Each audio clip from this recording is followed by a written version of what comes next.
the Skinwalker. It was twilight.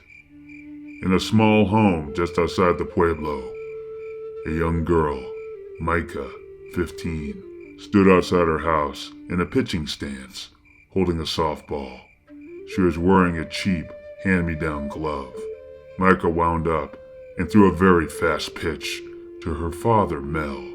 He was straddling a plastic bucket, wearing a catcher's mitt. Ball. Outside. That was a strike, Dad. Mel shook his head. You want to bitch or pitch for U of M? Duh. Pitch. Keep your wrist straight then. Mel tossed the ball back to Micah. She rolled her eyes. She wound up and threw another pitch. This one was perfect. Better. Yeah. I kept my wrist straighter that time. Just then, the back door of the house opened. Mika's mother, Elu, poked her head out. Dinner's almost ready. You want to come help me? Coming. Mel stood up and gestured to a pillow that was taped up to the back wall of the house. Do 20 more. Ugh. You want my arm to fall off? Mel laughed and headed inside. Mika wound up and threw a pitch into the pillow. The ball made a dull thud on impact. Mika went to retrieve it. Unknown to her, a short distance away, something was watching her from the shadows. As Mika continued to pitch, a dark figure darted between the trees behind her. It was large and hairy. An icy wind blew over Mika and rustled the bushes. Mika heard a twig snap. She turned around and stared at the bushes. Hello? Is someone there? Unseen by Mika, a pair of strange eyes were staring back at her. They had slits in them, like a cat's. They were staring at her through the cover of a large bush. Mika continued to stare into the darkness. Then, suddenly, something moved out of the shadows heading towards her. Mika jumped, but as it came into the light, she relaxed. It was just a tumbleweed rolling along in the breeze. Stupid tumbleweed. Mika turned back around to pitch, but unseen behind her, a large, dark figure rose out of the shadows. Meanwhile, inside the house, her father Mel set the table for dinner. The steady thump of the softball hitting the pillow taped up to the back wall of the house could be heard. She done yet, Coach? Almost. That's 15. Meanwhile, behind the house, the dark figure crept forward, approaching Mika from behind. It looked large and menacing. Mika didn't notice as she focused on her next pitch. Back inside the house, another thump was heard. Then Mel heard Mika's voice through the wall. Dad? Yeah? What? Suddenly, something hit the back wall of the house. Then a cry was heard. Mel and Elu looked at each other. What the hell was that? Mel hustled over to the back door and poked his head out. The backyard was empty now. There was no sign of Mika. Her softball was lying on the ground. Mika?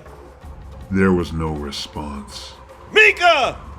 An icy wind blew over the yard as Mel continued to call out in a panic. Mika! Mika! Mika! Mika! It was the next morning. Awena stood in the backyard talking with Mel and Elu. They were very distraught. She called out. I heard her say, Dad! And then something big hit the back wall. When I went out to check, Mika was gone. I searched and I searched. Please, Odina. You have to find her. Mika's all we have. Elu broke down into sobs. Mel pulled her into an embrace, but there were tears in his eyes as well. A short time later, Deputy Arnell searched carefully along the perimeter of the house, looking for clues. Meanwhile, Awena studied the ground carefully where Mika had been pitching. Suddenly, a look of recognition washed across her face. Arnell, come here. I found something. Deputy Arnell came over to her. Awena pointed to small marks in the dirt. Tracks. One set. They head off in that direction. Awena pointed off to the nearby hills. I'll get my shotgun. A short time later, Awena and Deputy Arnell were walking through the back country together. Awena was following a set of tracks on the ground that only she could see. As they walked along, a memory suddenly flashed through Awena's mind. She was 8, walking through the backcountry with her father, the late Sheriff Odina. He suddenly stopped and pointed at some markings in the dirt. See those marks, Awena? Those were left by a grass snake. They're pretty fresh. See if you can track it. I'll try, Dad. Awena got low to the ground. She started following the tracks across the desert floor. There you go. Just like I taught you. Awena suddenly stopped and made a face. They just disappeared. The wind must have blown them away. So how am I supposed to find that stupid snake? It could have gone anywhere. Not anywhere. Animals always move with a purpose. Try to think like the snake. What does it want? Where is it trying to go? Figure that out and you'll find the trail again. Awena thought for a second. She surveyed the ground carefully. Suddenly she ran ahead and stuck her hand in some bushes. She pulled out a small grass snake. Look, Dad, I caught it. How'd you manage to do that? I did like you said. I thought like the snake. I figured it was heading this way in search of shade. Odina smiled proudly. Good job, Wena. As the memory faded from her mind, Awena continued walking along, following the tracks she had found on the ground. Arnell walked beside her with his shotgun at the ready. Overhead, menacing clouds loomed. A storm was coming in. Awena suddenly stopped. She looked puzzled. What? These tracks, not all of them are human. Some look like they were made by an animal. Can you tell what kind? I'm not sure. They almost look like bear tracks. A black bear might have picked up on the perp's scent and started following them, hoping they'd drop some food. It's possible. Except every time I see these animal tracks, the human ones disappear for a while. That's weird. They continued walking for a little bit, but Awena was clearly concerned about what she was seeing. You know much about the Yinal Lushi, Deputy? When I was a kid, Shaman Ajei used to talk about them. He said they were evil witches who could change into animals. His stories used to keep me up at night. Then I grew up and realized that Ajei was just a crazy old drunk. You don't believe? Nah, it's just superstition. Dine boogeyman stories to scare kids. Just then, Awena stopped in her tracks. What the? She gestured to the ground. Ahead of them, lying in the dirt, was a baseball glove with a name written on it. Mika. It's hers. Around the glove, someone had taken small rocks and arranged them to create arrows that pointed off in different directions. Someone's fucking with us. Get down. It could be an ambush. Awena took out a single-lens mini binocular and scanned the woods. She didn't see anything at first. Then, she looked in the direction that one of the arrows was pointing in. I see something 30 yards ahead. It looks like a shoe poking out from under a bush. Cover me. I'm gonna have a look. Arnell nodded, staying low to the ground. Awena scurried quickly towards the bush. Arnell stayed crouched and scanned the woods, aiming with his shotgun. Awena arrived at the bush. Keeping her weapon in front of her and staying low to the ground, she crept around the bush to get a better look of the tennis shoe. As she came around the bush, however, she saw a severed leg lying on the ground. Awena got on her radio. Arnell, it's her. But she's been dismembered. Arnell made a pained face. Shit. Should I come to you? No, stay there. I'm coming back. I just want to see if there's anything more. Awena stayed crouched and surveyed the surrounding area. Just then, Awena noticed several small birds flying towards her. As they got closer, the birds suddenly broke formation and scattered, turning abruptly in different directions. The birds' movement told Awena everything she needed to know. She turned to the woods and listened carefully. Awena heard a twig snap. She pointed her gun in the direction the sound came from and quickly retreated back to Arnell. There's somebody over there. They're hiding in the trees. It's gotta be the perp. We should go after them. Awena glanced down at the glove and the rock formations. They left that for a reason. It's bait. This is a trap. We should retreat. Just then, they heard a crack of thunder overhead. Rain began to fall. The monsoon's about to hit. We need to move. On the count of 3, we're gonna make a break for it. Right? 1, 2, 3, go! They moved quickly, going back the way they Move, came. move, move! As they made their retreat, they started to hear strange sounds behind them. Suddenly, Awena's feet slipped out from under her. She tumbled down a small hill. Sheriff! Awena slid to the bottom of the hill. Her momentum carried her into a tree and she banged her head on the trunk. Awena was dazed for a moment. She rose slowly to her feet and looked around, but she didn't see Arnell. Awena peered into the woods. She saw some bushes move. She aimed her gun, but then something emerged from the brush. It was a male deer. Awena stared at it for a moment, but then, suddenly, the buck rose up on its 2 legs. It remained standing there, as if it was a person, staring back at Awena. Awena turned and tried to scramble back up the hill, but she slipped again. She looked back at the woods, but the strange buck was gone. Close to where it was standing, she saw a dark figure step out from between some trees. Awena aimed her gun at it. Freeze! The dark figure stopped. Awena heard a familiar voice calling out to her. It sent a chill to her very soul. Wena. Just then, lightning crackled. In the flash of the light, the dark figure's features were illuminated. Awena did a double take. She saw her late father, Odina. He was smiling, motioning for her to approach. Dad? Don't shoot, Wena. It's me. Awena froze for a second. Then, a hand reached out and grabbed her. Awena whirled around and came face to face with Deputy Arnell. Sheriff! Awena didn't respond. She looked back at the spot where she thought she saw her father, but there was nothing there now. Sheriff, you okay? Yeah, I'm okay. I thought I saw something, but it was nothing. Let's go. Awena and Deputy Arnell started moving again.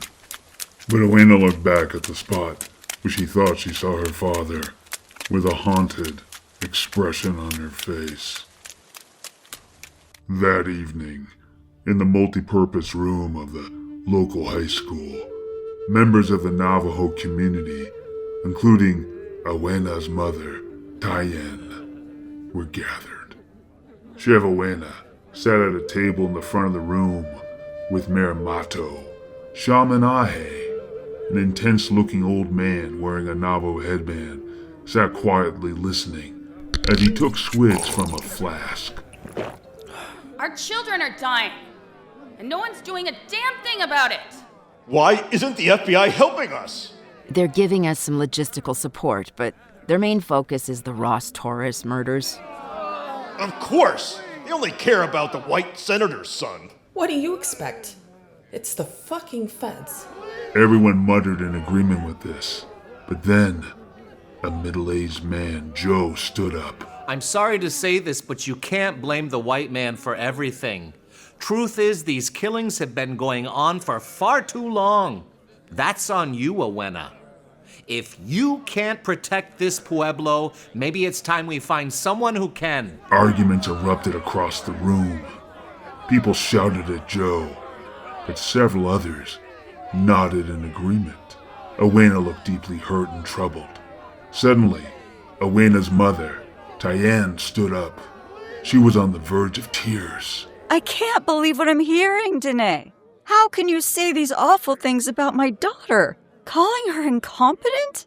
How dare you? We just want this nightmare to stop, Tyann. It's not personal. It is personal. To me. Our family has dedicated our lives to protecting you. You should be ashamed of yourselves. Just then, Awena stood up. All eyes turned to her. If you think I can't do the job, take a vote. If the majority wants me gone, I'll resign today. A murmur went through the crowd.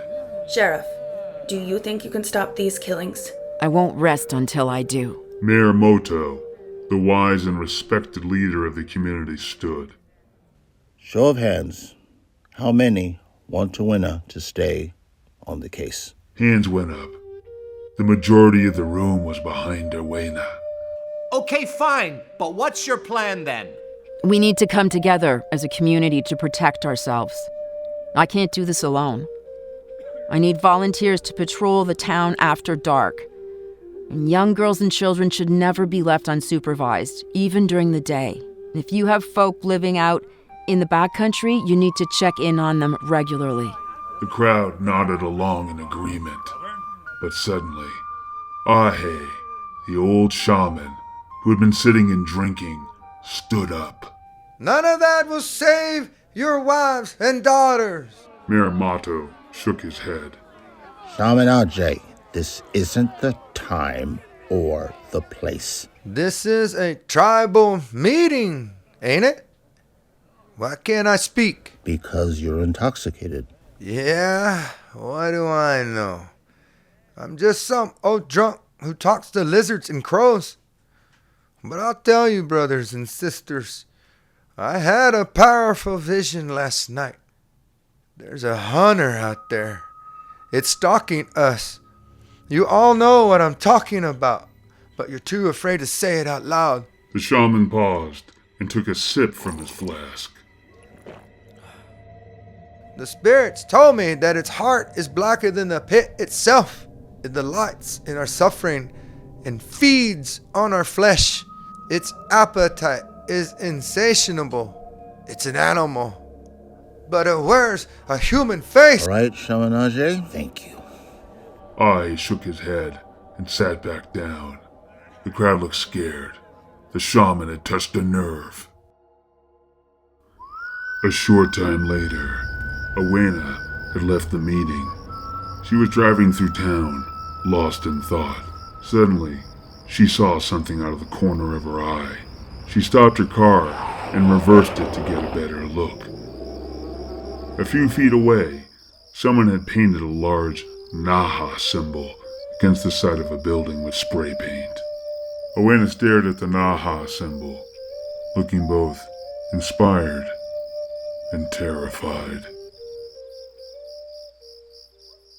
Meanwhile, not far away, at the Chuck and Buck's motel and truck stop, Matt Chung was hunched over his laptop, going over data sent by his contact in Santa Fe.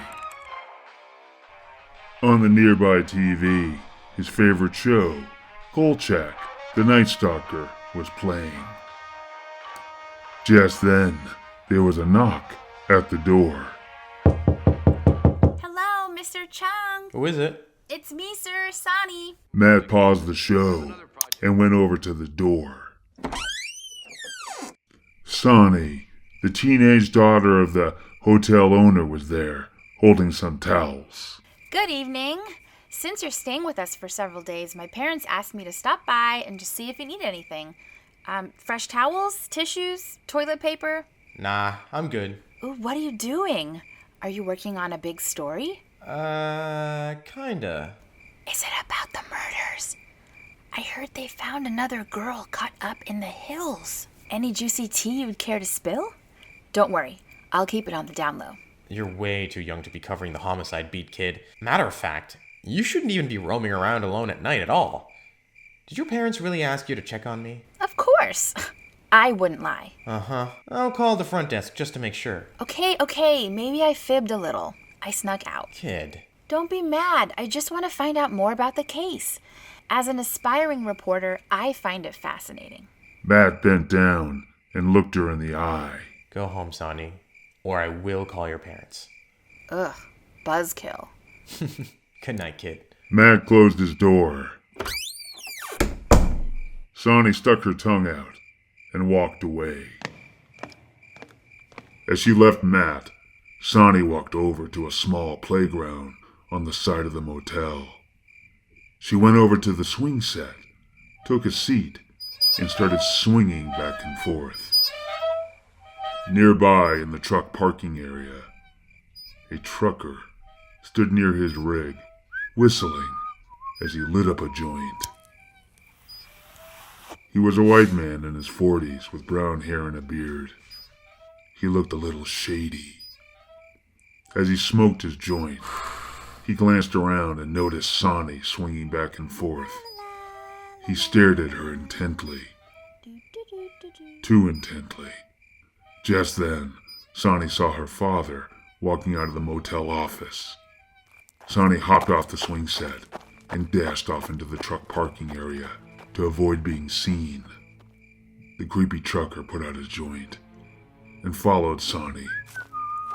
He was subtly stalking her. In the truck parking area, the creepy trucker saw Saani scurry behind a parked rig. The trucker bent down low and peered underneath the semi. He saw Saani's legs as she moved along the truck that separated them.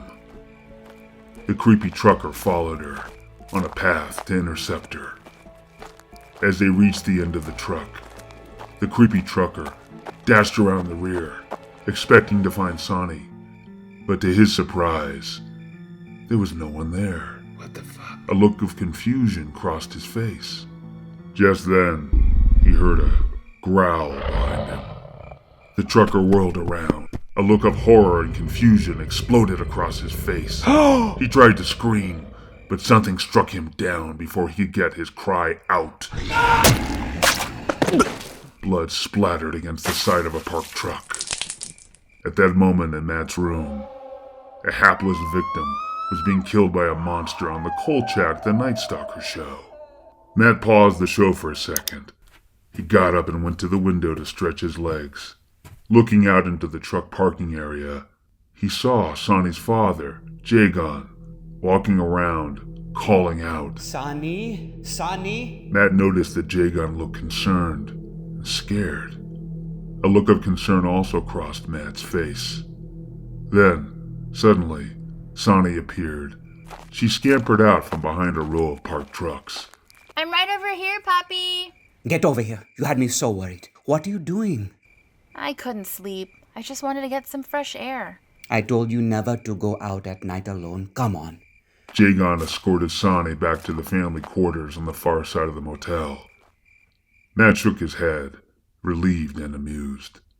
Matt closed the curtains of his window and went back to his program. It was the next day. Awena was in her office, staring at a mugshot from a police file of Charma. Her eyes seemed to stare right out of the photo. She had a long criminal record, mostly drugs, but she'd been picked up as a suspect in a couple homicides. As Awena stared at the photo, a memory flashed through her mind. Awena was a teenager, riding with her father, Odina, in his truck as he drove along a back dirt road. Awena glanced out the window and saw a woman walking slowly down the side of the road. It was Charma. Look, it's the witch lady, Charma. Odina said nothing. Awena made eye contact with Charma as they drove by. Charma gave her an icy, menacing stare. A chill went through Awena. Ooh, she gave me the stink eye. Don't stare at her. It's not wise to stare too hard at shadows. They can stare back too. Is she really a witch? That's what some people say. Either way, stay away from her. You're scared of her, aren't you? Odina stared off and said nothing.